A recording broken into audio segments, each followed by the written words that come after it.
आज हम रचना प्रयोग और रचना के आधार पर क्रिया के भेदों का अध्ययन करेंगे। प्रयोग एवं रचना के आधार पर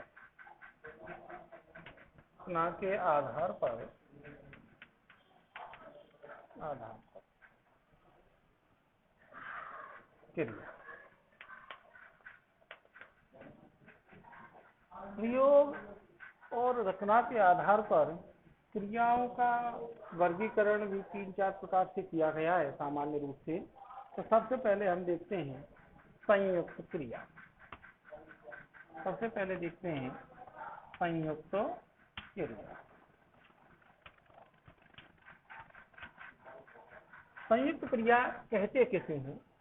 जब दो अलग अलग अर्थ वाली क्रियाएं मिलकर के एक साथ उनका प्रयोग वाक्य में यदि होता है तो वहां वो क्रियाएं जो है संयुक्त क्रिया कहलाती हैं।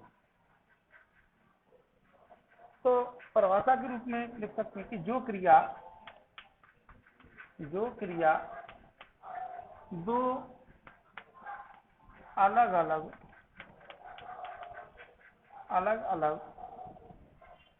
या भिन्नार्थक भी लिख सकते हैं।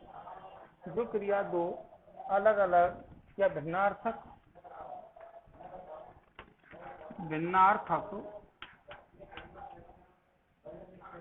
जो क्रिया दो अलग अलग अर्थों वाली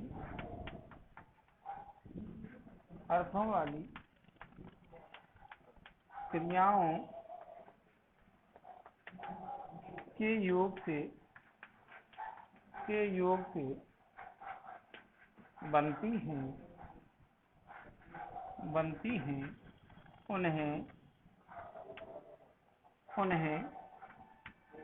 संयुक्त क्रिया कहते हैं। संयुक्त क्रिया कहते हैं। जो क्रिया दो अलग अलग अर्थों वाली क्रियाओं के योग से बनती है, यानी कि दो या दो से अधिक क्रियाओं का प्रयोग जहाँ होता है और दो या दो से अधिक क्रियाएं जो एक साथ प्रयोग होकर के एक क्रियापद के रूप में जहाँ प्रयुक्त होती है उसे हम कहते हैं संयुक्त क्रिया। उसे हम क्या कहते हैं? संयुक्त क्रिया। जैसे एक उदाहरण के रूप में अपन देखते हैं, राम ने मिठाई खा ली होगी। अब देखो परिभाषा कहती है कि जो क्रियापद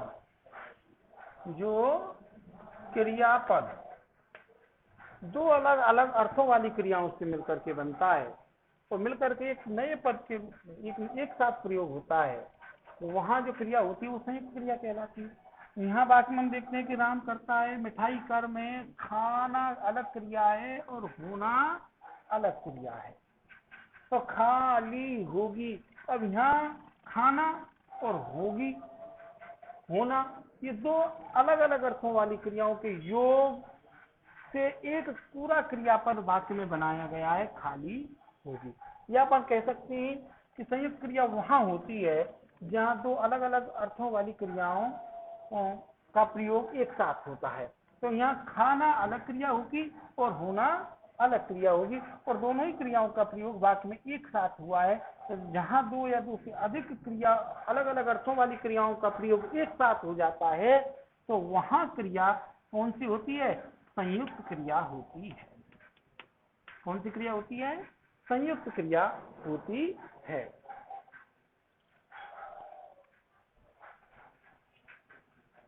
दूसरा उदाहरण देखते हैं, मोहन पढ़ चुका होगा। यहाँ भी इसी प्रकार देखो, मोहन करता है, पढ़ना क्रिया है, चुकना और होना ये अलग अलग क्रियापद है। तो जहां दो अलग अलग क्रियापद होना और पढ़ना और दो अलग अलग अर्थों वाले क्रियापद का प्रयोग एक साथ जहां हो जाता है तो वहां क्रिया संयुक्त क्रिया होती है। तो यहाँ पर भी देखो पढ़ना और होना, दो अलग अलग क्रियापद हैं, अलग अलग अर्थों वाले क्रियापद हैं, तो इसलिए यहाँ भी कौन सी क्रिया होगी, ये संयुक्त क्रिया होगी। बेसिकली प्रश्न जो बोर्ड में पूछा जाता है वो कर्म के आधार पर ही पूछा जाता है, लेकिन इनका अध्ययन करना भी जरूरी है। पता नहीं चलता है कि अब यहाँ से प्रश्न आ जाए तो हम कहें कि सब कर्म के आधार पर ही क्रियाओं का प्रश्न पूछा जाता है, और यहाँ से प्रश्न आ गया कि हमको तो कर्म के आधार पर ही पढ़ाया था, इसलिए इनको अपन सीधे सरल शब्दों में इनका अध्ययन करना भी हमें बहुत जरूरी है। तो संयुक्त क्रिया कहाँ होगी, जो क्रिया दो अलग अलग अर्थों वाली क्रियाओं के युग से बनती है उन्हें हम संयुक्त क्रियाएं कहते हैं। जैसे यहाँ खाली खाना अलग क्रिया है, होना अलग क्रिया है, इस प्रकार यहाँ पढ़ना है और यहाँ होना है, होगा, तो ये अलग अलग अर्थों वाली क्रियापद हैं जो एक साथ प्रयोग हो रहा है इनका, इसलिए ये जो क्रियापद हैं ये संयुक्त क्रियापद कहलाएंगे। ओके, दूसरा देखते हैं अब।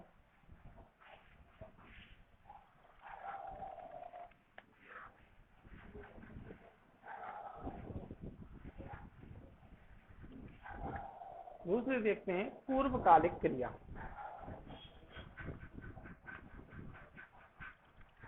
पूर्वकालिक क्रिया,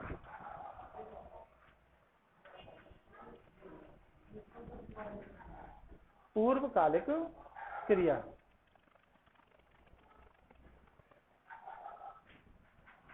पूर्वकालिक क्रिया क्या है? पूर्वकालिक क्रिया में क्या होता है कि एक क्रिया के समाप्त होने के बाद तुरंत दूसरी क्रिया प्रारंभ हो जाती है। तो जो पूर्व जो क्रिया, जो पहली वाली जो क्रिया जो समाप्त होने के बाद जो दूसरी क्रिया प्रारंभ होती है, तो जो पहली वाली जो क्रिया होती है वो पूर्वकालिक क्रिया कहलाती है। तो जब परिभाषा देखते हैं पहले, जब एक क्रिया के समाप्त होने के, जब एक क्रिया के समाप्त होने के बाद उन्हें दूसरी क्रिया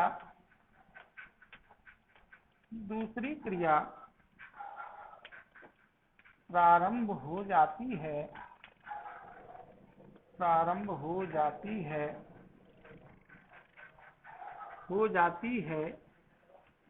तो वहां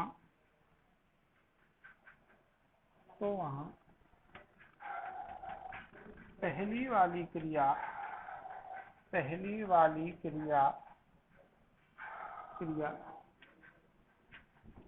पूर्वकालिक क्रिया कहलाती है। पूर्वकालिक क्रिया कहलाती है। जब एक क्रिया के समाप्त होने के बाद तुरंत दूसरी क्रिया प्रारंभ जहां हो जाती है, तो जो क्रिया समाप्त हुई है उस क्रिया को अपन पूर्वकालिक क्रिया कहते हैं, यानी कि पहले समय वाली क्रिया कहते हैं। उदाहरण के रूप में राम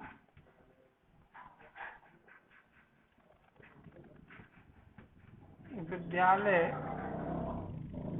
से आकर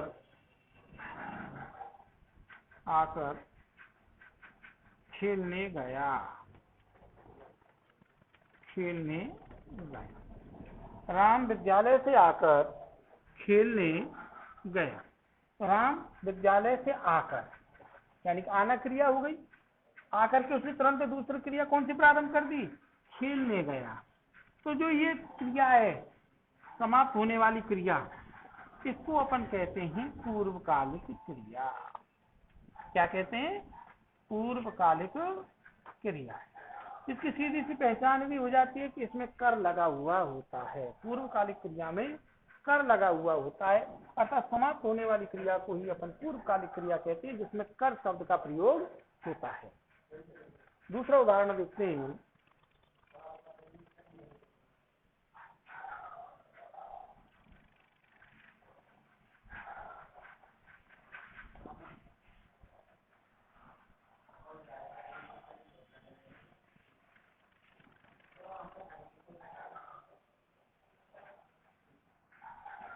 मोहन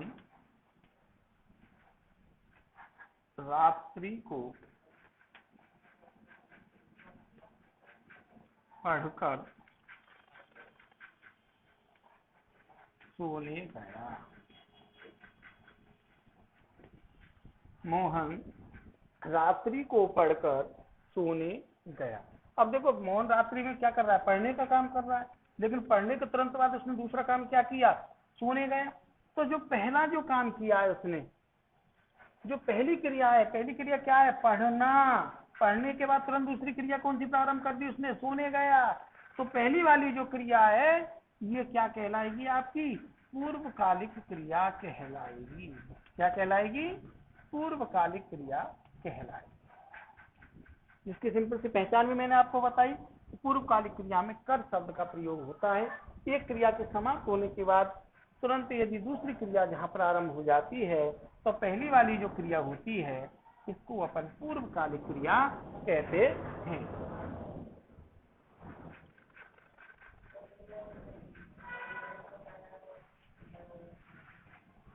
तो दो क्रियाएं हमने पढ़ ली, एक तो संयुक्त क्रिया पढ़ ली, दूसरी हमने पढ़ ली पूर्वकालिक क्रिया। तीसरी पढ़ेंगे हम प्रेरणार्थक क्रिया। प्रेरणार्थक क्रिया बहुत इंपॉर्टेंट है परीक्षा के दृष्टिकोण से। प्रेरणार्थक क्रिया क्या होती है कि मैं आपके सामने खड़ा हुआ हूं और मैं आपको मोटिवेट कर रहा हूं किसी कार्य को करने के लिए। मैं स्वयं कार्य नहीं कर रहा हूं, मैं आपको मोटिवेट कर रहा हूं किसी कार्य को करने के लिए, अर्थात मैं आपसे किसी कार्य को करा रहा हूं। इसको कहते हैं प्रेरणा, कि आप मेरी प्रेरणा से आप काम कर रहे हो, तो आप प्रेरणार्थक क्रिया, यहाँ प्रेरणार्थक क्रिया होगी। अर्थात अपन कह सकते हैं कि जब कर्ता स्वयं कार्य ना कर करके, जब कर्ता स्वयं कार्य न करके प्रेरित दूसरे को प्रेरित कर कार्य करवाता है, किसी दूसरे को प्रेरित कर कार्य करवाता है, तो वहां प्रेरणार्थक क्रिया होती है। जब कर्ता स्वयं कार्य नहीं करता है, किसी को प्रेरित कर दूसरे से किसी से कार्य कराता है, तो वहां प्रेरणार्थक क्रिया होती है। परिभाषा देखते हैं एक बार। जब कर्ता स्वयं कार्य न करके किसी दूसरे को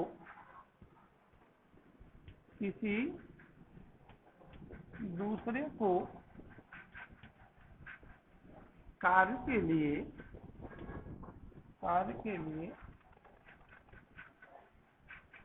प्रेरित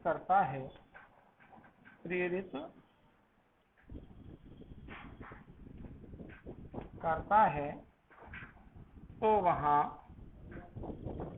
वहां प्रेरणार्थक क्रिया होती है। प्रेरणार्थक क्रिया।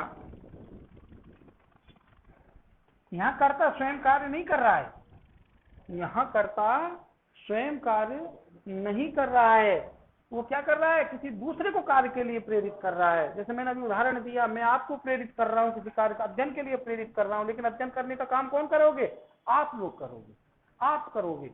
तो जब कार्य करने वाला, मैंने आपको मोटिवेट किया, प्रेरित किया, लेकिन कार्य कौन कर रहा है, आप कर रहे हैं, मैं नहीं कर रहा हूँ स्वयं। तो वही बात होती है प्रेरणार्थक क्रिया में भी, कि जब कर्ता स्वयं कार्य ना करके किसी दूसरे को कार्य के लिए प्रेरित करता है, तो वहां प्रेरणार्थक क्रिया होती है। क्या होती है, प्रेरणार्थक क्रिया होती है।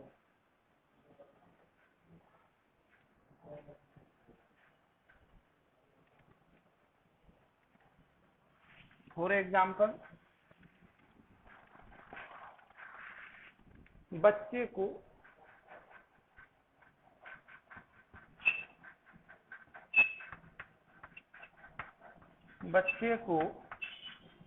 सुला दो। अब देखो, बच्चे को सुलाने का काम स्वयं मैं नहीं कर रहा है, किसी दूसरे को प्रेरित कर रहा है कि बच्चे को सुला दो। भावार्थ, बाकी का जब भावार्थ निकालते हैं तो हमें तो अच्छे से जानकारी ये पता, अच्छे से हमें ये पता चल जाता है कि यहाँ कर्ता स्वयं कार्य नहीं कर रहा है, किसी दूसरे को कार्य के लिए प्रेरित कर रहा है। बच्चे को सुला दो, और सोने का काम कौन करेगा? बच्चा करेगा, ठीक है ना। यहाँ कर्ता स्वयं कार्य नहीं करके किसी दूसरे को प्रेरित कर रहा है, किसके लिए? बच्चे को सुलाने के लिए। तो यहाँ क्रिया कौन सी होगी? प्रेरणार्थक क्रिया होगी। कौन सी क्रिया होगी? प्रेरणार्थक क्रिया होगी। जहाँ कर्ता स्वयं कार्य न करके किसी दूसरे को कार्य के लिए प्रेरित करता है तो वहां प्रेरणार्थक क्रिया होती है। बच्चे को सुला दो, बच्चे को सुला दो, किसी दूसरे से कह रहा है, स्वयं कार्य नहीं कर रहा, किसी दूसरे से कह रहा है बच्चे को सुला दो। तो यहाँ कर्ता स्वयं कार्य न करके किसी दूसरे को कार्य करने के लिए प्रेरित कर रहा है, इसलिए यहाँ प्रेरणार्थक क्रिया होगी।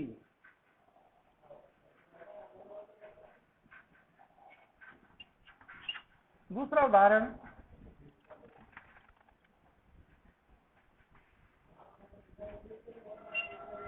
मजदूरों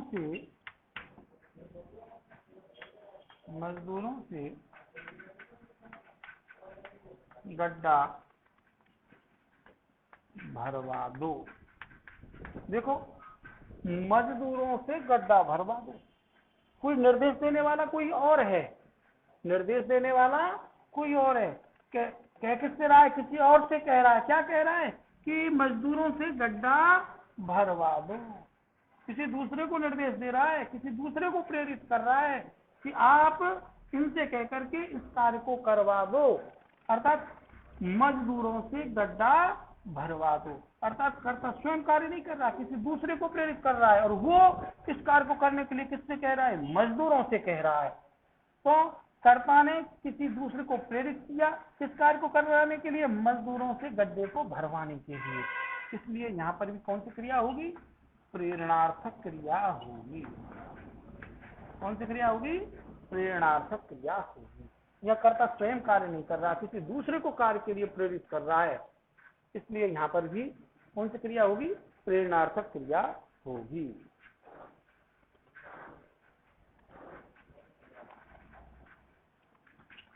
एक उदाहरण और देख लो। लता भाई को खाना खिलाती है। लता भाई को खाना खिलाती है। इस प्रकार के उदाहरण भी मिलते हैं। उनमें तो स्पष्ट पता चल रहा था दोनों उदाहरणों में ऊपर वालों में कि किसी दूसरे को प्रेरित करके जब काम करवा रहे हैं। इसमें देखो, लता भाई को खाना खिलाती है। लता स्वयं कार्य नहीं कर रही है, लता भाई को खाना खिलाती है। खाना खाने का काम तो कौन कर रहा है?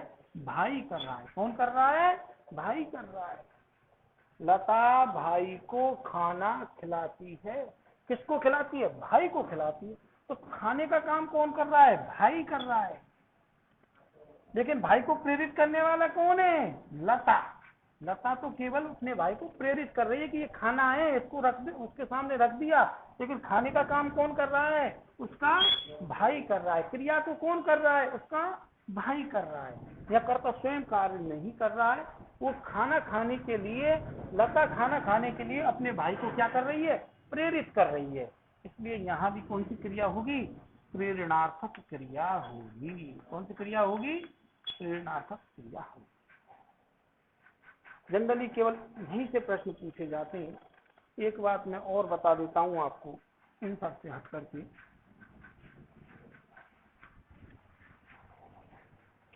यह आपके क्रिया प्रकरण था।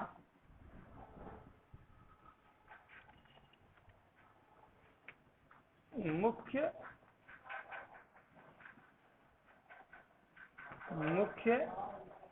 एवं सहायक क्रिया। सहायक ये अलग से हैं, क्या होती हैं? मुख्य एवं सहायक क्रिया क्या होती हैं? इनको मैं सामान्य रूप से इनका प्रयोग बहुतायत में होता है। प्रश्न यहाँ से नहीं पूछा जाता, लेकिन फिर भी मैं जनरली जानकारी के हिसाब से आपको बता देता हूँ। मैंने एक उदाहरण लिया, बच्चे मैदान में खेल रहे थे। दूसरा उदाहरण लिया,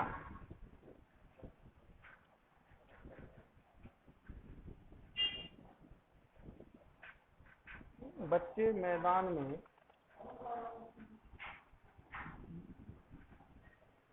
इसको खेल को उछल करो। बच्चे मैदान में उछल रहे थे, पहला उदाहरण। दूसरा उदाहरण लिया, लता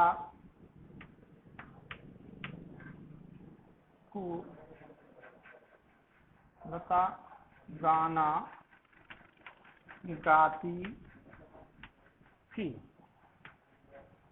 ये बेसिकली मैं जानकारी के दृष्टिकोण से आपको बता रहा हूँ कि मुख्य क्रिया और सहायक क्रिया कौन सी है। बच्चे मैदान में उछल रहे थे, अब इसमें यहाँ ये सारे क्रियापद हैं। लता गाना गाती थी, ये भी क्रियापद है, लेकिन हमको ये पता लगाना है कि इसमें मुख्य क्रिया कौन सी है और सहायक क्रिया कौन सी है। तो बच्चे मैदान में क्या कर रहे थे? क्या कर रहे थे? उछलने का काम कर रहे थे। कौन से क्या काम कर रहे थे? उछलने का काम कर रहे थे। तो उछलना मुख्य क्रिया कहलाएगी। क्या कहलाएगी? मुख्य क्रिया कहलाएगी। तो शेष रहे पद सभी सहायक क्रिया कहलाते हैं। जो शेष, मुख्य क्रिया के अलावा जो शेष बच जाता है वो सब क्या कहलाते हैं? सहायक क्रिया कहलाते हैं। इसमें लता गाना गाती थी। लता क्या करती थी? गाना गाती थी। तो गाना मुख्य क्रिया है। गाना क्या है? मुख्य क्रिया है।